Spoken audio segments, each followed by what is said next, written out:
We know that as Christians, we're supposed to go out and spread the gospel of Christ because it's through hearing that people come to faith. And Romans 10:17 says, so faith comes from hearing, and hearing through the word of Christ. So that's exactly what happened to the centurion. He heard about Jesus and came to faith. And then again, he understood the authority Jesus had, in part because he had the authority over 100 men as a centurion. Through hearing about Jesus, he believed Jesus held a great authority where he doesn't even need to be physically present for his word to command things to be done. It's so cool because the Roman soldier is not Jewish, so he didn't have the words of the Old Testament about God that the Jewish had. He potentially was not studied up in the Old Testament, but through hearing about Jesus, he had faith that whatever Jesus spoke would then happen. And we hear that that is a part of the character and authority of God in Isaiah, which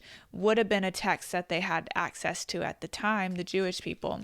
And they would read Isaiah in their synagogues. And there's a lot of prophecy about Jesus in Isaiah. Isaiah chapter 55 verses 10 and 11 says, for as the rain and the snow come down from heaven and do not return there but water the earth, making it bring forth and sprout, giving seed to the sower and bread to the eater, so shall my word be that goes out from my mouth. It shall not return to me empty, but it shall accomplish that which I purpose, and shall succeed in the thing for which I sent it. So that is the power of Jesus speaking, of God speaking a word out. Whatever the Lord speaks happens. Even though the centurion may not have had knowledge of these words in Isaiah that talk about that authority that Jesus has, he, through hearing about Jesus from people around him, had that faith anyway, which is really cool that that faith was stirring inside of him. He sees Jesus for who he really is, holy and all-powerful, and he approaches him with that knowledge with all respect and humility. And Jesus commends him for his faith and revelation of who he is. And he actually says he hasn't even found faith in Israel like that.